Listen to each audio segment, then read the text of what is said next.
സുഖല്ലേ? നമുക്കിവിടെ സുഖമാണ് കേട്ടോ. അപ്പോൾ ഇതാ എന്നും പറയുന്ന പോലെ തന്നെ നിങ്ങളൊന്ന് കാപ്പാട് കിച്ചണിലേക്ക് വന്നോളി. നമ്മളൊരു വൈകുന്നേരത്തെ സ്നാക്ക് ഉണ്ടാക്കാൻ പോവുകയാണ് ഈ നോമ്പ് തുറക്കാൻ വേണ്ടിയിട്ട്. അപ്പോൾ ഞാനിതവിടെ 3 പഴം എടുത്തിട്ടുണ്ട് കേട്ടോ.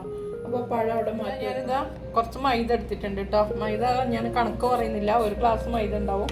പിന്നെ അതിന് ഞാൻ കുറച്ച് എള്ള് ഇട്ട് കൊടുക്കുന്നുണ്ട്. വറുത്തതോ വറുക്കാത്തതോ ഏതെള്ളായാലും വേണ്ടിയില്ല, നമുക്ക് ഇട്ട് കൊടുക്കാം. അതിൻ്റെ കൂടെ കുറച്ച് മഞ്ഞൾപ്പൊടി ഇട്ട് കൊടുക്കുന്നുണ്ട്.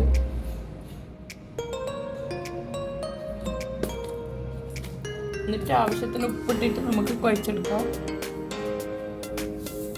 ചൂടുവെള്ളമല്ല കേട്ടോ, സാധാ വെള്ളം ഒഴിച്ചിട്ടാണ് കുഴച്ചെടുക്കുന്നത്. അപ്പോൾ ഒന്ന് കുഴച്ചിട്ട് വരട്ടെ കേട്ടോ.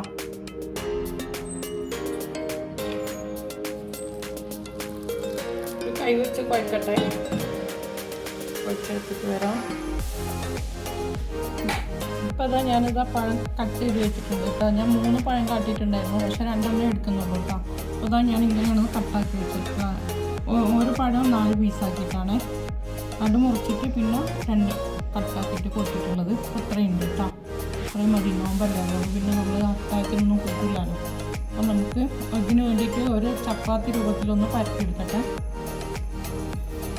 ഇങ്ങനെ പരത്തി കൊടുക്കുന്നുണ്ട് കേട്ടോ. എന്ന് വെച്ചാൽ ഇത് എള്ളാണ്. കരിഞ്ചീരകം ഉണ്ടെങ്കിൽ കരിഞ്ചീരകം ഇടാം. ഇപ്പോൾ എൻ്റെ അടുത്ത് കരിഞ്ചീരകം ഇല്ലാത്തതുകൊണ്ട് ഞാൻ വറുത്ത എണ്ണ ഇട്ട് കൊടുത്തതാണ്. കറുത്ത എണ്ണാണ്, ഒരു മൊഞ്ചിന് വേണ്ടിയിട്ട് ഇട്ട് കൊടുത്തതാണ്. ഇല്ലെങ്കിൽ ഇടണ്ട, അത്ര തന്നെ. നേരെ ഇങ്ങനെ പരത്തിയെടുക്കണം കേട്ടോ.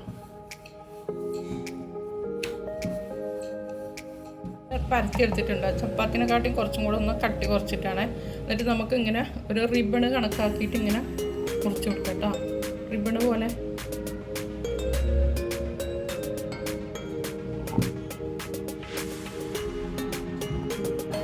നമ്മൾ എന്താണെന്ന് പറയുക ഉണ്ടാക്കാൻ പോകുന്നത് ബനാന റിബൺ കട്ട്. മനസ്സിൽ എന്തെല്ലാമാണോ തോന്നുന്നത് അതെല്ലാം ഉണ്ടാക്കാൻ തോന്നുന്നു. പ്രത്യേകിച്ച് നോമ്പിന് അങ്ങനെയാണല്ലോ. നമുക്ക് ഇതേപോലെ കട്ടാക്കിയിട്ട് എടുക്കാം കേട്ടോ, റിബണ് പോലെ.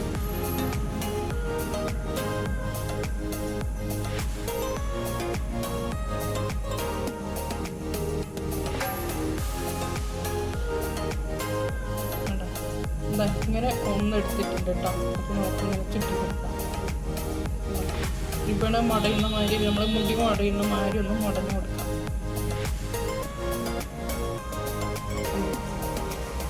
എപ്പോഴും നമ്മൾ വാഴക്ക നിറച്ചതും പഴം നിറച്ചതും അങ്ങനെ പല മോഡലല്ല. ഇതേപോലെ ഒന്ന് ഉണ്ടാക്കിയിട്ട് നമുക്കൊന്ന് നോക്കാമല്ലോ.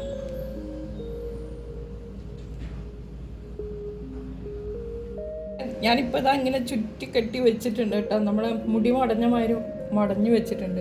ഇനി നമുക്ക് എന്ത് ചെയ്യാന്നറിയാമോ, നേരെ എണ്ണയിലൊക്കെ ഒന്ന് ഇട്ട് നോക്കാം. പൊളിഞ്ഞു വരുമോ ഇല്ലയെന്നൊന്നും അറിയില്ല കേട്ടോ. ഒക്കെ നമ്മളൊരു പരീക്ഷണമാണ്. അപ്പം നിങ്ങളും കൂടി നമ്മളൊരു പരീക്ഷണം ഒന്ന് കണ്ടോളി. അപ്പം നമ്മളെ ബനാന റിബൺ കട്ട് വന്നോളിയും കണ്ടോളിയും. അപ്പോൾ ഇതാ നമ്മളെ ബനാന റിബൺ കട്ട് ഇതിൻ്റെ അകത്തേക്ക് എണ്ണയിലേക്ക് ഇട്ട് കൊടുക്കുന്നുണ്ട്. മുറിഞ്ഞു പോകാതെ പതുക്കെ ഇടണം കേട്ടോ. പഴം മുറിഞ്ഞു പോകുന്നുണ്ട്.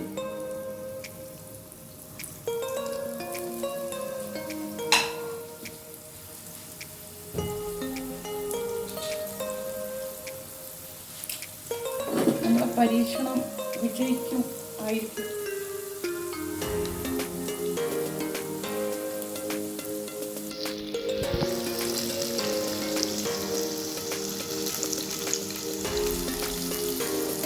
ഇതാ മക്കളെ, നമ്മളെ ബനാന റിബൺ കട്ട് റെഡിയായി വന്നിട്ടുണ്ട് കേട്ടോ. ഇതേ കളറായാൽ മതി കേട്ടോ.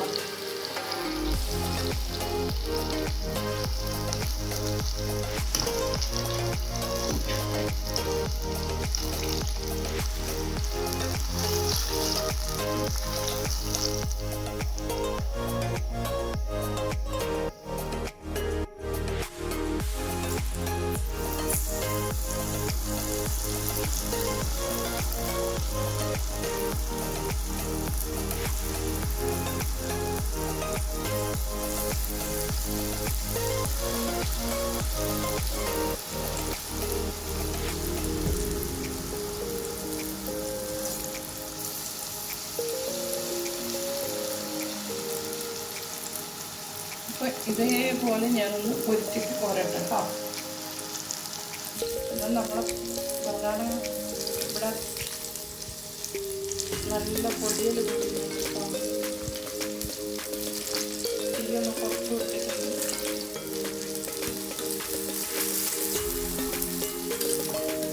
പിടിക്കും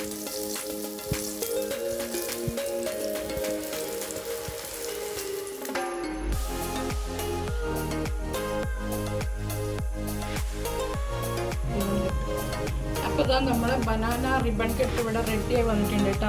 നല്ലോണം മുടിയൊക്കെ മുടഞ്ഞിട്ട പോലെ ആയി കിട്ടിയിട്ടുണ്ട് കേട്ടോ. അപ്പോൾ എന്താണ് സിമ്പിളാണ്, വേഗം ഉണ്ടാക്കട്ടോ. തേങ്ങ വേറെ പഞ്ചസാര മധുരം ഒന്നും വേണ്ട. പെട്ടെന്നൊരു ചപ്പാത്തിക്ക് പൊടിയൊക്കെ കഴിച്ചിട്ടൊന്ന് ഇങ്ങനെ ഒന്ന് ചുറ്റി കൊടുത്താൽ മതി കേട്ടോ. അപ്പോൾ എല്ലാവരും ഒന്ന് ഉണ്ടാക്കി നോക്കണേ. കാപ്പാടിൻ്റെ ഓരോരോ പിന്നെ എന്താ പറയുക പരീക്ഷണം. അപ്പോൾ നമ്മൾ അടുത്തൊരു റെസിപ്പി ആയിട്ട് നിങ്ങളുടെ അടുത്തേക്ക് നമ്മൾ വീണ്ടും വരുന്നവർക്കും സപ്പോർട്ട് ചെയ്യുക, ലൈക്ക് ചെയ്യുക, ഷെയർ ചെയ്യുക, കമൻറ്റ് ചെയ്യുക. നിങ്ങളുടെ വിലയേറിയ അഭിപ്രായമാണ് നമുക്ക് ഏറ്റവും വലിയ ഗുണം. അപ്പോൾ അതുവരേക്കും ഓക്കെ, ബൈ ബൈ.